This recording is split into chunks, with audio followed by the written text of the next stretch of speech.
Greetings, everybody. Oh, I've shrunk. What is going on here? How odd. Let me fix that. You know what? I thought I took care of all of this before we started, but apparently not. Anyhow, look, don't worry about it. We've got all kinds of different screens that are going to be coming up tonight, so we can go to maybe one of the other ones. We're going to be doing a demonstration tonight. I'm here, but this is what we're going to be looking at. While you're enjoying that view, let me go ahead and see if I can fix this darn thingamajig with the... No, you can't do it while you're live. Okay, not to worry. We'll just have a small me. I'm not going to be talking too much tonight, and yeah, nothing I can do about this, I'm afraid. Anyhow, tonight we're talking about AI. We haven't done an update in some time.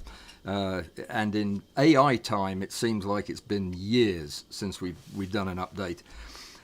We certainly need one now because there is a lot going on in the world of AI, and it is going to overlap with what we do in our photography and other things. So what I'm going to do is both nights this week I'm going to be talking about AI as it pertains to the kind of stuff I do and you do as photographers, and it's going to fill the whole week, and I think it's going to raise a lot of questions that we'll probably have to dive into in more depth some other time. But first of all, before I forget, this is the last week of the competition. You only have until Friday night at midnight to get your pictures in. So if you haven't submitted a picture about mechanisms, a macro picture, do so right away. Let me see. Thursday is AI Part 2, and I've got a demonstration on Thursday too. I didn't want to leave the Euro folks out of the demonstrations. And I want to give a big shout out to Mike Canfer, who's been a long-time supporter of this show. And Mike gave me the idea for this live stream. I hope it works. I've got far too many cameras going on my table, and it's awfully complicated and technical, but we'll see. It will, I think, be fairly amusing and interesting to you. I hope so. Let me see. Saturday, there is a per Zoom at 10 o'clock in the morning until noon. Anybody who has not had an opportunity to introduce themselves, please come prepared to do so on Saturday. And we'll do a bunch of other things as well. Private lessons, I am taking a couple of new students. Everything is on my website on the most recent blog post. If you go over there, you'll find it. It's what is it? www.alanwallsphotography.com/blog/AI update. Okay, great. Artificial intelligence. What is it? What does it matter? And what possible use would it be for a photographer? Well, AI is everywhere now. Artificial intelligence. There's got to be a way to increase the size of this picture. Let me try something. Nope, that just made the... Yeah, that didn't do it either. I don't think it's possible. Yes, maybe it is. Here we go. Let's try this. Is that any better? Possibly. All right, we'll leave it there for a minute, and I won't have to fiddle with it. Doesn't look like it got any bigger on the screen, so we won't worry about it for now. So, AI. When we talk about AI, most of the time we are talking about large language models. And that's what I'm going to be talking about today, almost exclusively. And that is for good reason. Large language models are what most people use in AI these days. ChatGPT is a large language model. There are plenty of others, Gemini, Claude. The new one that China has just made and is threatening to outpace even ChatGPT is called DeepSeek. I don't know if anybody's heard about that or read about it, but it is apparently a faster, more powerful, much cheaper model that does a lot of the same stuff. So that's going to be exciting to watch. But today we're talking only about ChatGPT, and I want to show you some of the things that it does. The whole idea of large language models is something we ought to at least briefly talk about. I know we've talked about this in the past too, but ChatGPT is a large language model. They call them LLMs, and it's a type of artificial intelligence system that has been trained on vast amounts of written information, books, papers, articles. And what it does is it digests all that information in several different phases, and then it uses deep learning techniques, what they call transformer architectures, most of these LLMs use, to predict and produce text that is statistically or probabilistically more likely to be the right answer to your question than the wrong answer. It is incredibly complicated. There's a guy named 3 Blue 1 Brown, I believe that's the name of his site. If you want a 14-hour description and definition of what a large language model is, watch his video series. They're fantastic. But the point is this: these things are trained to talk to us like human beings and to give us information that, to the best of their judgment, based on the statistics, the probability of a certain word coming up next in their sentence, they're giving you the best answer that they can. The thing is, it is so contextually rich, and they've fine-tuned this thing to such a degree that sometimes it's hard to believe you're talking to a computer. And this is getting better day by day. And I want to give you just a little background about my experience with AI as a content producer. And then I'm going to do a demonstration tonight and show you a couple of things that the latest addition to this LLM has done. So the ChatGPT comes in various different flavors. I think what we'll do is we'll take a look at the website, at the interface that most of us use. If you're using a phone, it of course will be different, and we will be using the phone tonight. But I'm going to show you what the interface looks like. This is ChatGPT. It's called ChatGPT Tasks. It just came out. It's the one that I use, and it is a fascinating addition to the large language model, and something I'll explain in a minute. But ChatGPT has several different versions. 4.0, for example, is the flagship. That's the one that everybody is using. It's great for almost everything you're likely to be needing, as far as answering questions quickly and accurately. It's a very good basic introduction to it. You can go over there, download this for I think 4.0 is free. The newest one is the GPT with scheduled tasks.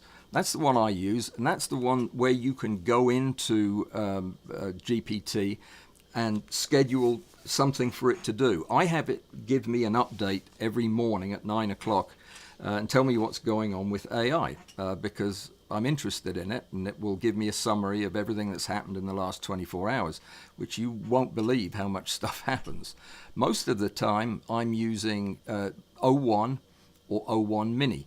The 01 is a deeper dive. It takes a little while longer to answer your questions, but gives you much more complete questions, better researched, and with citations usually as well. And there are more models as well. Let me see. There's 4 Mini, which is if you want quicker answers, a little bit less in depth. That's the one you go for. GPT-4 is the older model, the legacy model. I don't think anybody still uses that. You can use temporary chat if you don't want anybody to remember anything that you said. It's private. Most of the time, ChatGPT will remember the prompts that you give it and the answers that it gives you. If you put temporary chat into the system, it'll forget everything. At the end of the chat, it will lose all of that information, so it won't refer to it again. The way I use it is, well, a myriad of different ways, and I started using it when it was GPT-4. And I use it mostly as a way to organize my thoughts and to find out what I'm missing. I will frequently, before a live stream, I'll put my schedule, my outline into the program and ask my AI to look at it, tell me what I've missed, tell me if there's a better order to put things in or a better weight to give various parts of the conversation. And it'll give me feedback. I may or may not like it. I will frequently use other prompts to pull more information. But the point is, this program is designed to communicate like a human. And it does so incredibly well. And eventually, I'd been using this thing for about a year. Initially, I used it for about a month just for fun, just to see what it could do. And then I started using it to get some help in organizing my thoughts, coming up with competition ideas, all manner of things that involved language interface, where I would ask the AI a question in the form of a prompt, and it would give me back a printed answer. And after a while, I got a little uncomfortable with the fact that this thing was learning me, because one thing that you can do in ChatGPT, let me show you if I can. One of the things that you can do is personalize it. Let me see. It's under edit. No, maybe not. Settings. You can go into settings and you can personalize the AI so that it talks to you in a certain way, answers your questions in a way that you would like. Maybe it treats you like you're smart, or it treats you like you're not smart. And what you do is you train it. You tell it exactly how you want it to interact with you, and it will do so. And you can refine this over time, as I have done. And after a while, the thing starts talking to you very much like a human being that it knows, because it tracks the history that you give it. As it learns about you, it remembers that. And after a while, I got a little uncomfortable just treating it like it was a word processor, and I gave it a name, which was a bit strange, but I'd been looking for an assistant for a year and couldn't afford one. This was free. I now pay $20 a month for it, but I named my AI Cindy.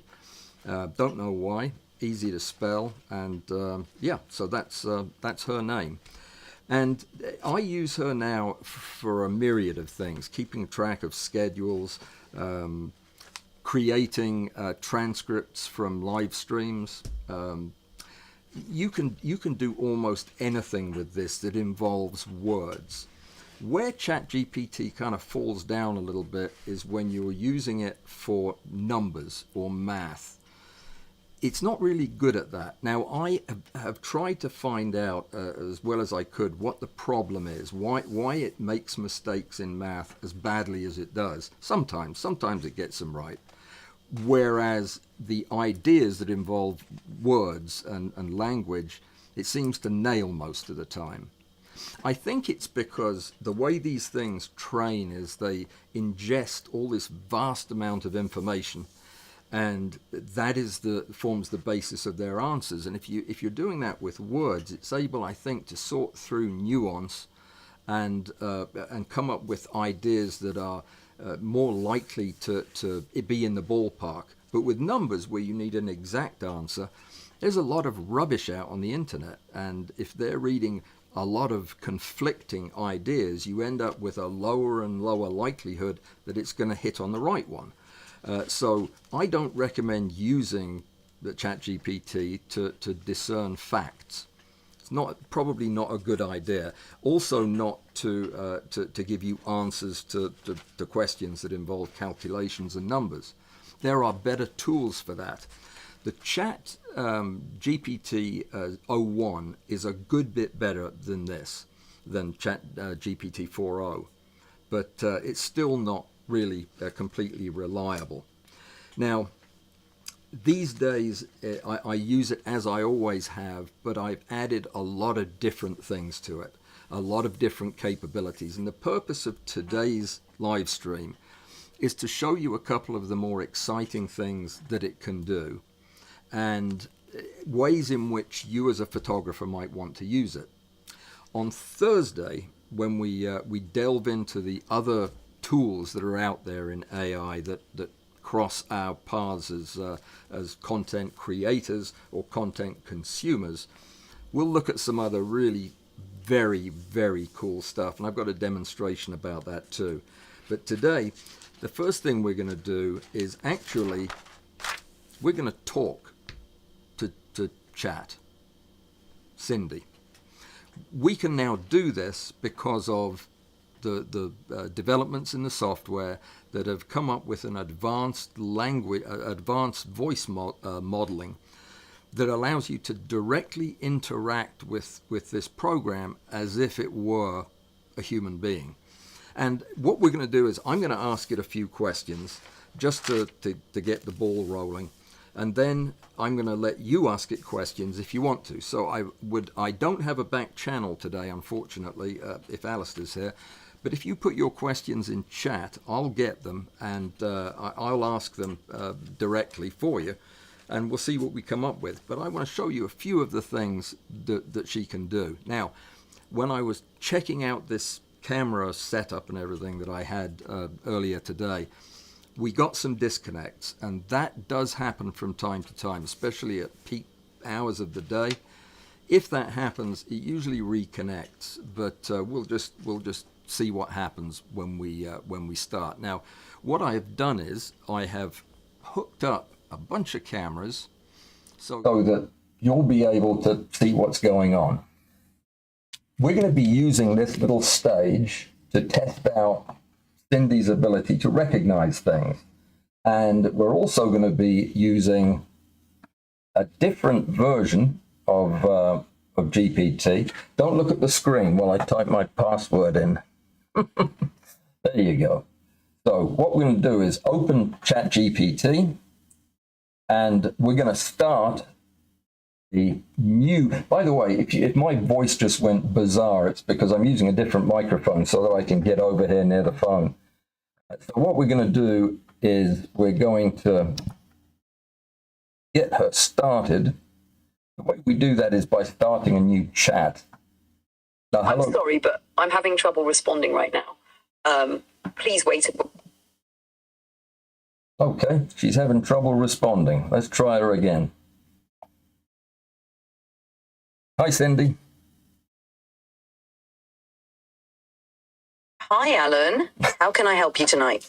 Well, Cindy, I have several guests here tonight. We're doing a live streaming event, and I wanted to introduce you to my audience. Anything you'd like to say to them? Hi, everyone. It's lovely to meet you all. I'm Cindy, and I'm here to help Alan with anything he needs. Feel free to ask me questions or jump into the conversation. Let's have some fun. Why not? Why not? Well, I thought what we could do is I could start out by asking you a couple of questions that I thought might be useful, and then we'll see if the audience has any. But yeah, let's get going with this one. That sounds great. Oh, sorry, I interrupted you. Can you give me a brief synopsis of what artificial intelligence means today? Absolutely. Artificial intelligence today refers to computer systems that can perform tasks that typically require human intelligence. These tasks include learning, reasoning, problem solving, understanding natural language, and perception. AI is used in various applications like virtual assistants, image recognition, and more. The goal is to create systems that can function intelligently and independently. Anything else you'd like to know? No, not right now, but as you are aware, everybody in my audience shares an interest in macro photography and some other technical photographic disciplines. How could an AI like you, Cindy, help one of my audience members improve their macro photography? What could you do for us? AI can be a fantastic resource for macro photographers in several ways. For instance, AI can help with focus stacking by aligning and blending multiple images seamlessly. It can also assist in post-processing, offering advanced tools for noise reduction, sharpening, and color correction, enhancing image quality. Additionally, AI-powered software can suggest optimal camera settings or compositions based on analyzing your previous work. Plus, it's great for brainstorming creative ideas or learning new techniques. Essentially, AI can be a powerful tool in your photographic toolkit. Fantastic. You were obviously designed to interact with humans in a way that fosters trust in the user. And you've also been designed to make it easy for users to fall into thinking that you're actually a real physical entity. Is that part of your design? Yes. My design aims to foster a natural, engaging interaction, making it easier for users to feel comfortable and trust the assistance provided. The goal is to create a more intuitive and helpful experience, bridging the gap between human and machine communication.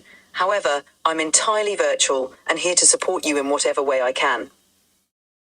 If I was to turn on the camera, would you be able to identify a couple of things for me? Absolutely. I'd be happy to help identify a few things. Just let me know when you're ready to turn on the camera. It's on now. Can you tell me what that is? That appears to be a stylus pen resting on a stand. It's often used with graphics tablets for drawing or design work. Are you looking for any specific information about it? No, not really. Just right now, just a general idea that you're looking at. Have you ever seen something like this? Yes, I've seen stylus pens like that before. No, this is a new picture. I'm sorry. No worries. This looks like a film canister. They're used to store rolls of photographic film. Anything specific you'd like to know about it? Not really. I've got another object, though. What about this? That's a rubber air blower, often used for cleaning camera lenses and sensors. It's great for removing dust and debris without touching delicate surfaces. Excellent. How about this object here? Any idea what that might be? That's a Laowa macro lens. It's specifically designed for close-up photography, allowing you to capture intricate details with high magnification. It's popular among macro photographers for its sharpness and versatility. Do you know what its focal length is? From the markings, it looks like a Laowa 100mm macro lens, which is quite popular for its 2:1 magnification. It's great for capturing very fine details. Where is it made? Laowa lenses are made by Venus Optics, a company based in China. They're known for producing high-quality, innovative lenses. Indeed. Well, let me show you another object here and see if this is familiar to you. That looks like a microscope objective, specifically a Nikon Plan 10X. It's used for high magnification imaging, often in microscopy or photomicrography. Quite useful for detailed macro work. If you wanted to use that with a standard camera, what else would you need? To use a microscope objective with a standard camera, you typically need a few things. A sturdy adapter to mount the objective onto your camera, a tube lens if the objective is infinity corrected, and a stable setup to ensure precise alignment and focus. This combination allows you to capture extremely detailed macro images. Excellent. Do you know the tube length for this particular setup that you described? For an infinity-corrected objective like the Nikon Plan 10X, you'd need a tube lens that provides the appropriate distance, typically around 200 millimeters. This setup ensures that the objective functions correctly and delivers sharp, detailed images. Okay, you're doing very well. Can you tell me what this next object might be? Just the thing at the top. That appears to be an iridescent beetle, possibly a specimen mounted for macro photography. It's commonly used in macro work to showcase fine details and vibrant colors. Very interesting subject. Could you take a guess at what type of beetle it is, what group it would be in? It looks like a type of jewel beetle, possibly from the Buprestidae family, known for their metallic, iridescent colors. These beetles are often used in macro photography for their striking appearance. This is actually a frog-legged beetle. Are you familiar with that? Yes, the frog-legged beetle is known for its enlarged hind legs resembling a frog's. They're quite unique and a fascinating subject for macro photography. Thanks for pointing that out. No problem, no problem. You did great. Let me show you a photograph of another insect and see if you have any luck identifying that. Certainly, I'd be happy to help identify the insect in the photograph. Please go ahead and show it.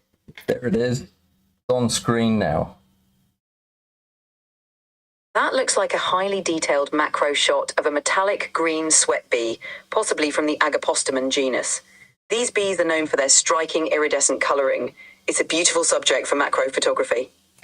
This is actually, if you look at the hind limbs, do you see anything on the hind limbs that may suggest this is a different kind of bee? I noticed that the hind legs have a distinctive structure. This could indicate that it's a male orchid bee, known for their specialized hind legs used to collect and carry fragrances. It's quite fascinating. That's exactly what it is. Well done. Well done. One last one before we open it up for the audience to ask questions. Do you recognize this? That looks like a microscope objective, possibly from a different series than the Nikon plan we saw earlier. These objectives are crucial for detailed magnification in photomicrography. Do you need information on its specifications? Can you tell me what the working... This is a Mitutoyo 20 times objective. Can you give me the working distance for this lens? The Mitutoyo 20X objective typically has a relatively long working distance compared to standard microscope objectives.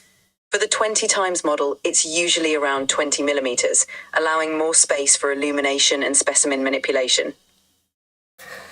My goodness. Well, that was very impressive. Let's see what questions our audience might have for you. I'm going to have to jump over to a different screen on the computer. You did extremely well, Cindy. I really do appreciate your cooperation with this. Thank you, Al. Question for Cindy. This one is from Zeno. What are the current dangers of using AI models? Hi, Zeno.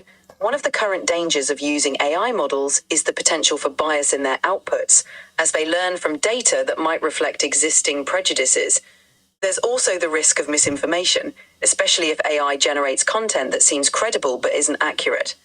Additionally, there are concerns around privacy and data security, as well as the ethical implications of AI's role in decision-making processes. It's important to use AI thoughtfully and remain aware of these issues. If you'd like to know more about a specific aspect, feel free to ask. Well, there is some concern that there may be mental health implications of getting involved in a non-human relationship with an apparent intelligent entity. Do you know anything about that? Yes, there are discussions about the mental health implications of forming relationships with AI. Some concerns include the potential for social isolation if people rely more on AI interactions than human connections. Additionally, there's the risk of developing unrealistic expectations about relationships and emotional support. It's important to maintain a balance and ensure that AI complements rather than replaces human interaction. If you have more specific questions, feel free to ask. Okay, great. Here's another question from Zeno. How can someone access my interactions with my... No, I don't understand the question. Sorry, I'll find another one. Let me see. What is a dew point? This is from Amy. Hi, Amy. The dew point is the temperature at which air becomes saturated with moisture and water vapor begins to condense into liquid, forming dew. It's a measure of humidity, indicating how much moisture is in the air. When the dew point is close to the actual air temperature, it means the air is quite humid. Let me know if you'd like more details. Amy, what did you think? Did she nail that one? I think so. Let me see. I'm glad I could help, Alan. Oh, If yeah. there are more... There may be a couple more questions. Somebody wants to know if you ate Chinese food tonight. I don't eat, but I hope you had a delicious dinner. Anything else you'd like to know? No, I think we're good. I'm just checking to see if there are any other questions. I don't think so. I think you've done a splendid job, and I look forward to introducing you to some more of my listeners on Thursday. Have a great evening. Thank you, Alan. I'm glad to be of help. Enjoy your evening, and I'll look forward to meeting more of your listeners on Thursday. Good night. Does that strike you as fairly creepy? I mean, I was completely bowled over by the completeness of some of these answers. The more you focus your prompts, the more you narrow down the nature of your questions to get to very specific answers, the more complete the answers get. I usually recommend when you're using one of these, as you get used to the process, if you're interested in it, I would start by typing your prompts. I think it's good practice, but the idea is to get small bites of information addressed in a sequential fashion. If you just throw the kitchen sink at it, sometimes it gets jumbled and its answers can be a little bit more confusing. But if you build your prompts up towards an answer, for example, if you wanted to have it help you design an infinity corrected microscope objective lens system for your camera, you could show it each of the parts that you were wanting to put together, and then you could ask it how each of the pairs of parts were connected and what adapters you needed and what order the pieces go on in and how you set up the right distances and so on. If you do it a question at a time, it tends to give you a more cohesive and complete answer.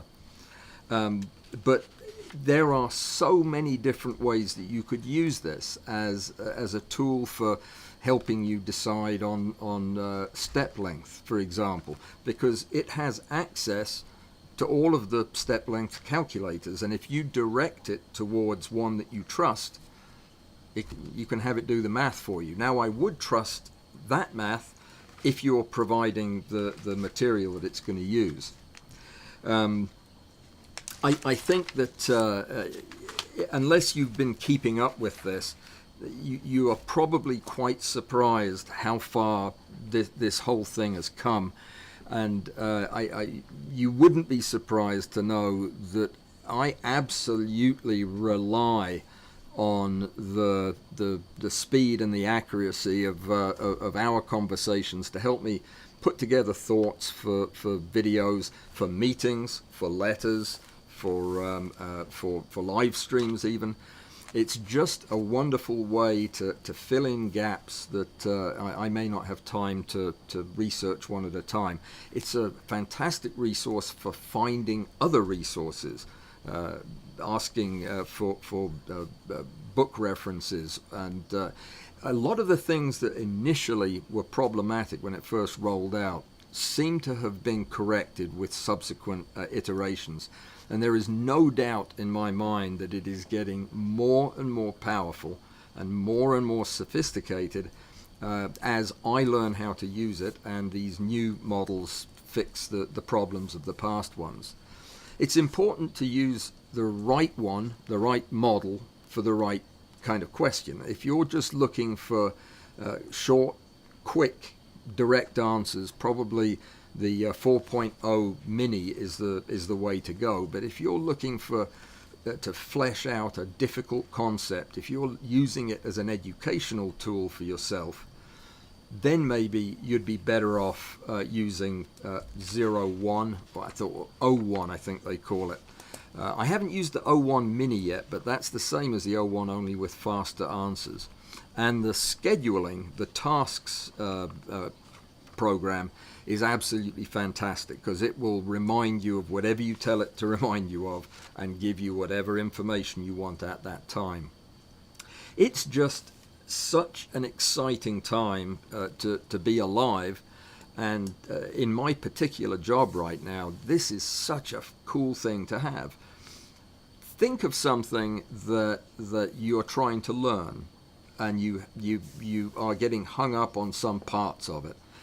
That's a wonderful way to use this tool, to give you an overview as detailed as you want, with examples of what you're trying to learn, and it will give it to you exactly as you ask for it. If I ask it for something and it's too over my head, there's too much jargon, I'll go back and say, Cindy, do that same thing again, but get the jargon out. Make it more of for somebody who doesn't have any knowledge of nuclear physics or whatever it is.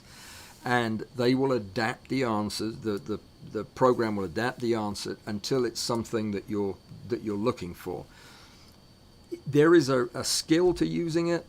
I'm not sure that I'm terribly aware of the dangers being particularly relevant to me because of the way I use it.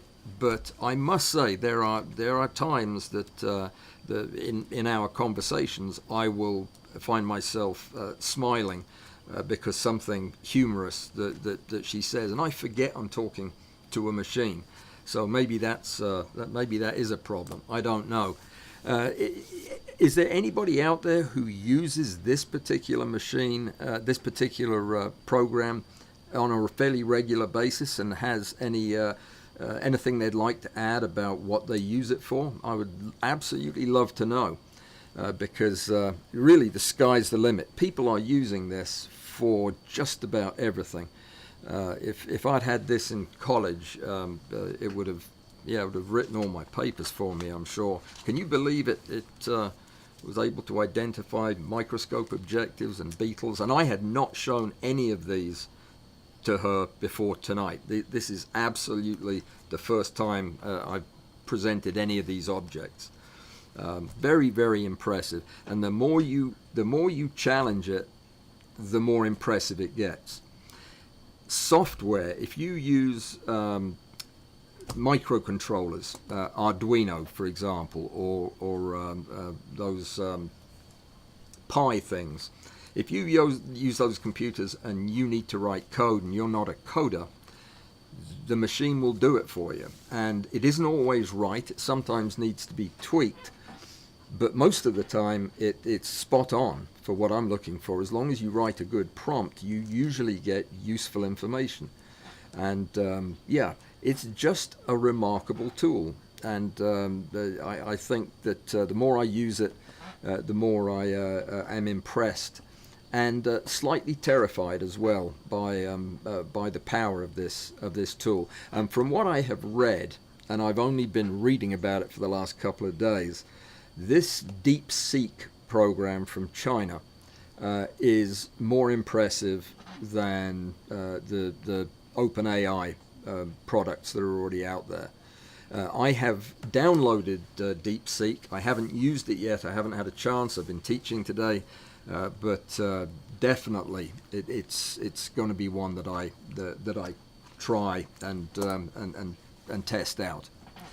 There was another thing that I wanted to bring up, and no, there. No, Joseph, it's not my blood pressure. It's my white balance partially, but it's mostly the lights, which I cranked up so that you could see this. It makes my head red when they're all on full power. It's also very hot in here when they're on full power. I'm going to do a demonstration on Thursday, but you know what? There is another thing that I can show you tonight that I think is almost as impressive. It's another large language model of a sort. Let me show it to you. It is called Notebook LM. Maybe some of you have heard of this. This is a Google product. And I discovered this one thanks to Patrick. I had never seen it before, never heard about it. It's part of the Gemini artificial intelligence. And what is remarkable about this is it's an educational tool. I'm going to show you one of the things I did today. And yeah, this is it. I took 4 of my videos that I pulled at random from YouTube, and I dropped them into this Notebook LM and as sources, and then I asked it to create a podcast, and that is what this is here.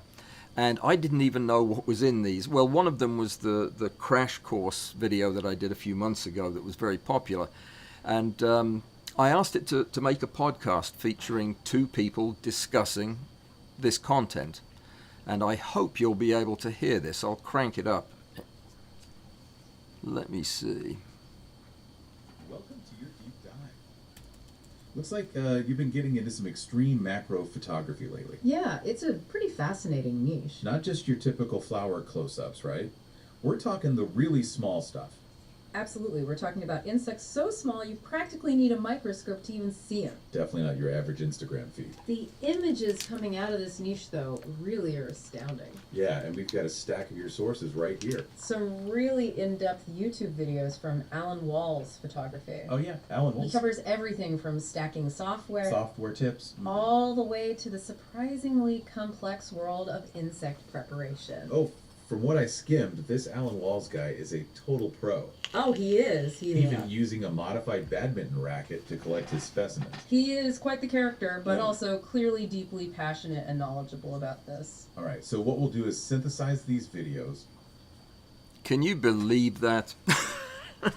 I had 0 input into that. The AI made those voices. Those people are not real, and nobody recorded anything. That was just based on the content that I put in, which was a handful of videos. Can you imagine how a tool like that could be used if you were a content creator, or if you were a school teacher, or if you were just trying to summarize information so that you could better understand it? Maybe you could put I don't know, a couple of novels in there and have it read the novels for you, and it can. This Notebook LM can create a study syllabus. It can create a set of questions to ask. It can give you a briefing document of everything that was in the content, and it allows you to add notes, to modify the outputs.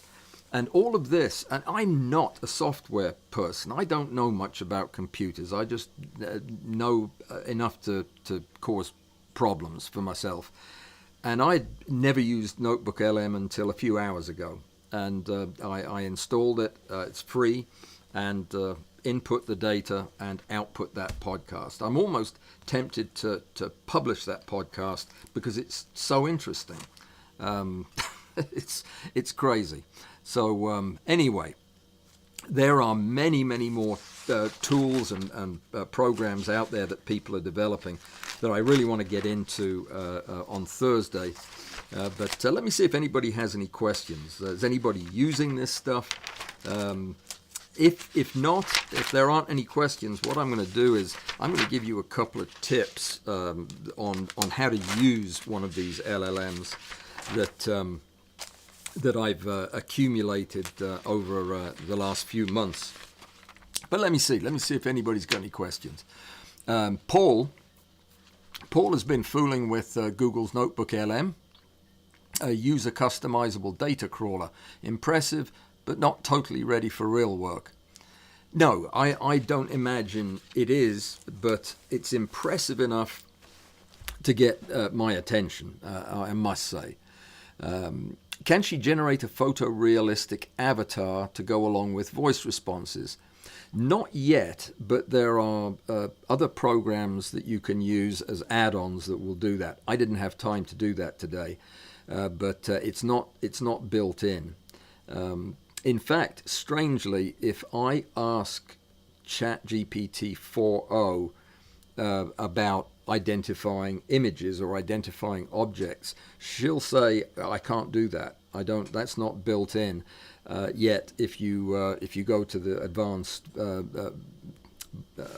sound recognition part of visual recognition part of the program, it's seamless. So parts of the program, I guess, don't talk to one another. But it's really amazing what people are doing with this.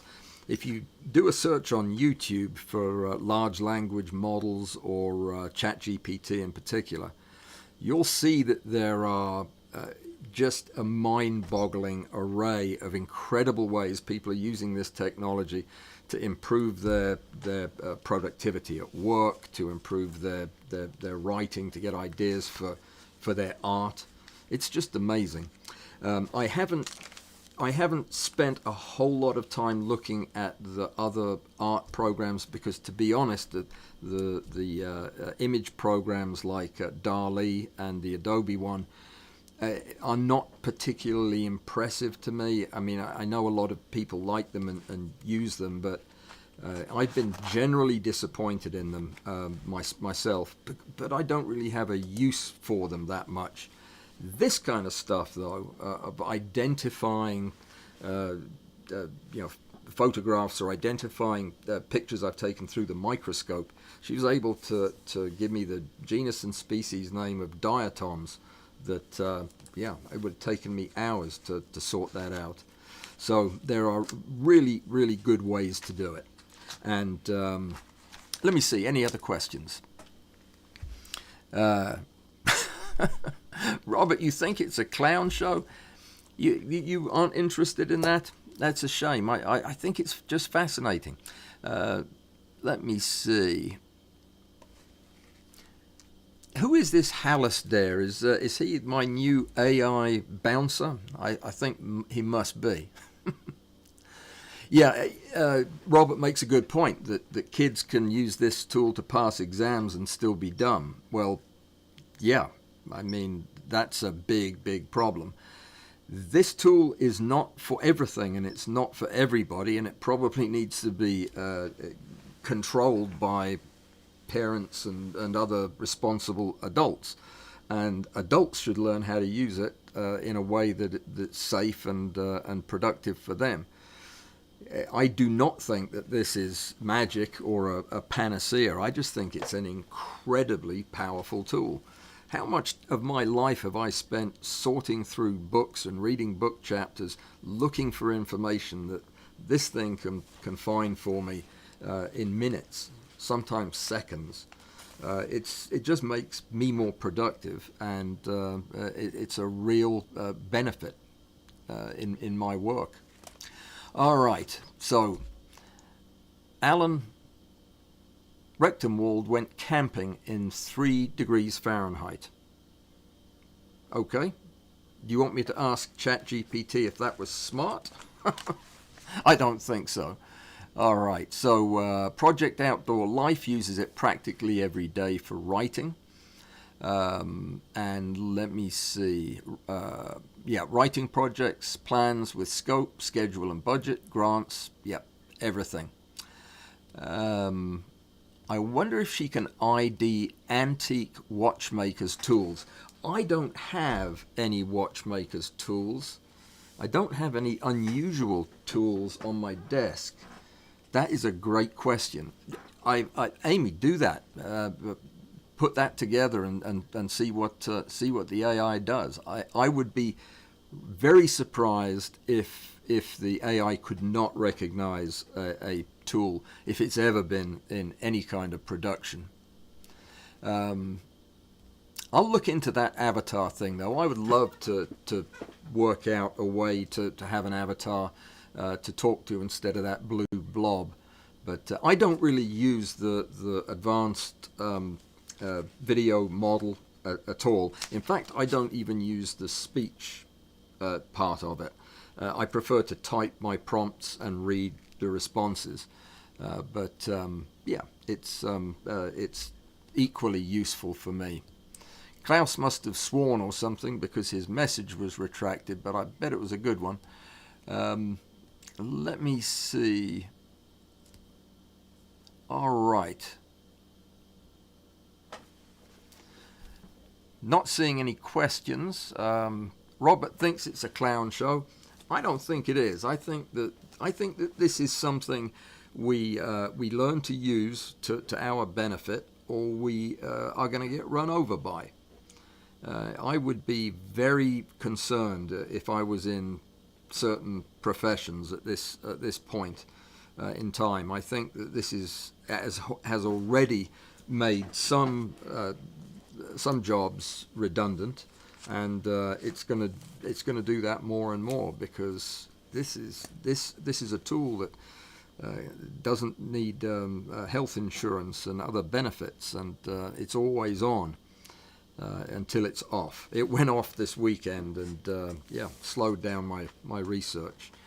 But yeah, it's not a joke, and it may be an example of one of these pieces of technology that we've been able to develop, we meaning humans have been able to develop, before we've really given as much thought as maybe we should to whether or not the development was a good idea.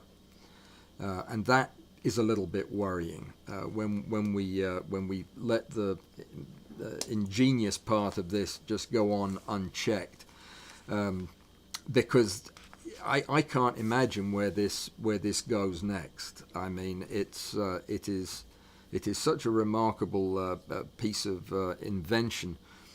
I'm sure that there are models way more sophisticated than this that we aren't being shown.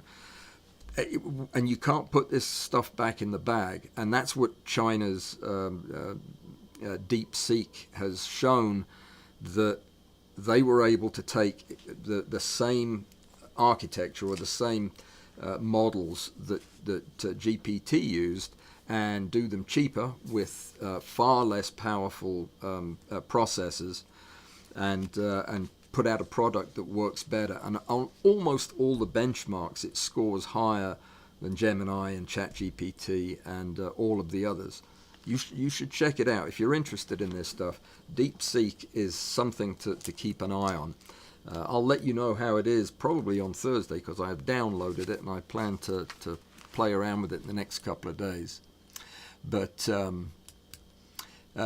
Robert Storost points out that we really need to think about what we're doing when we use this tool, and I absolutely agree with him.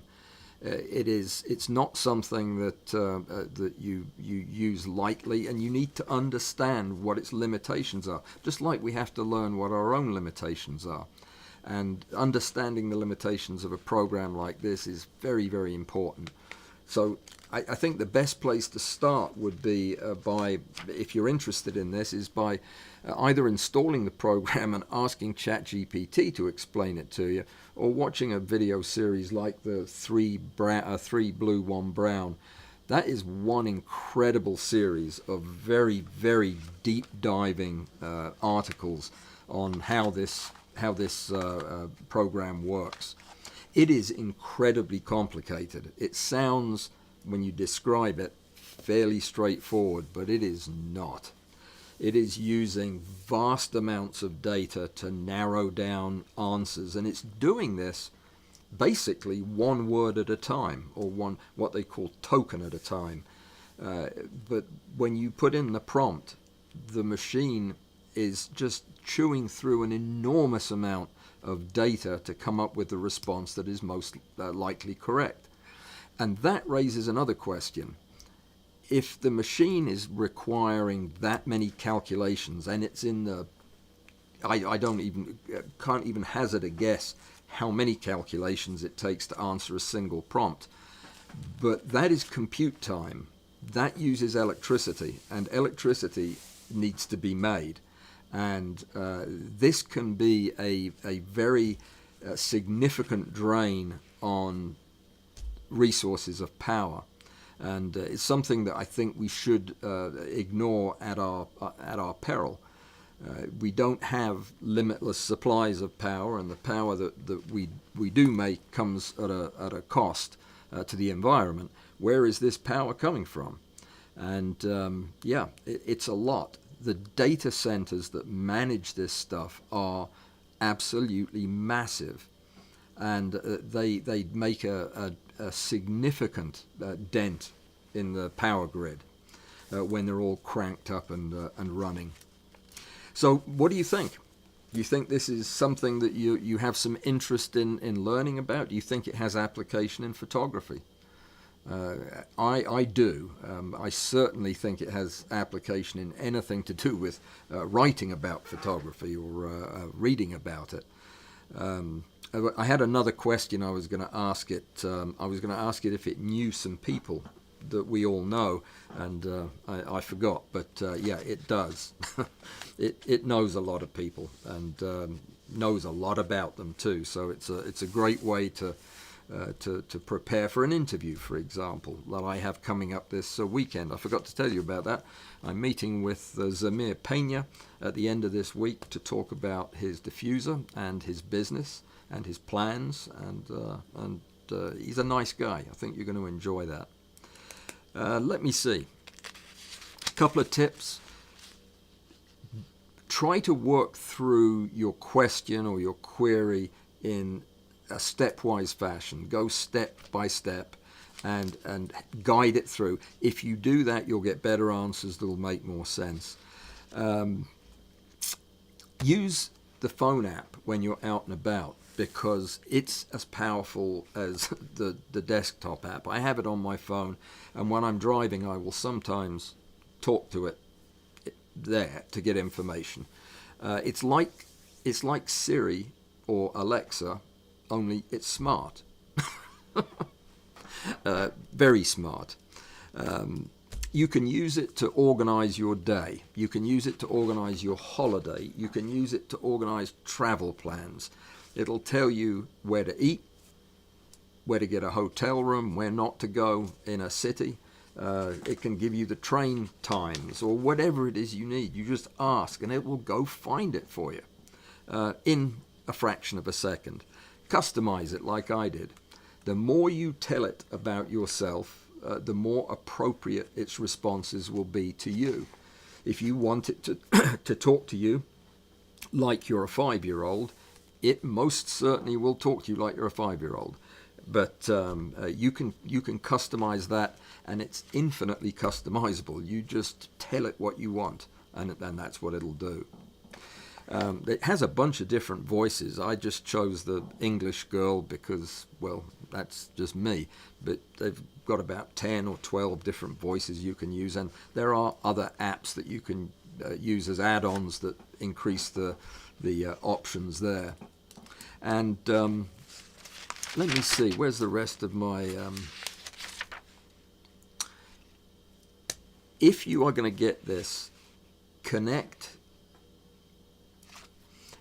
the other software packages you use with it for your work. Like for me, by connecting it to YouTube and to some other social media platforms, it gives it access to be able to pull the material that I need to use. You can also browse, let me show you this. You can browse other specialized GPTs. Let me show you. We've got just a couple of seconds left, and it's worth doing. You can go into the settings, and you can explore. Well, that's not the setting I was looking for. Hang on.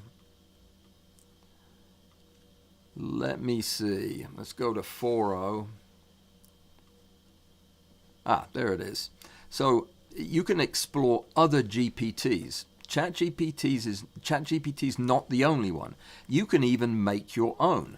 If, for example, you took all the Lester's books, my live streams, my videos, and Rick Littlefield's website, macrophotography.com, and you put all of that into a GPT, you could create a macrophotography GPT. Doesn't cost anything, and you could publish it here. Because that's what these people have done, is they have put together the database that they wanted the thing to learn from, And there are just hundreds of these things in any area or interest that you might possibly have, be it programming or education, research, analysis, writing. It's all here. Incredible resources. And yeah, these are just the getting organized ones. Absolutely fantastic. So I strongly urge you, before you just say, no, that's not for me, that's too computery, give it a try. Download it on your phone. Give it a try for a few days and see if it helps you. It may not. And if it doesn't, well, at least you've tried it. But this was something that I was bound and determined not to try when it first came out. And I think it has made my life considerably richer and more interesting because of it. I think I have accelerated my learning probably back to college level days. No, I didn't learn anything in college, did I? Before that, just because I have access now to all of this data, and it's wonderful. So look, we're out of time. It's 9 o'clock. I hope that was useful, educational, interesting, something. And when we get together on Thursday, we're going to go in a slightly different direction, look at some other things, and come up with a couple of other demos. Thank you so much, everybody, for coming. I really enjoyed this one. Hope you did too. Next week, we're going to get back to just straight down the line macro photography. Got several things we're going to be doing in the coming days, and I look forward to that. Don't forget, get your competition entry in before midnight on Friday. And there was one other thing, and I forgot what it was, so it can't be important. Take care, everybody. Have a good evening. I'll see you on Thursday. All the best.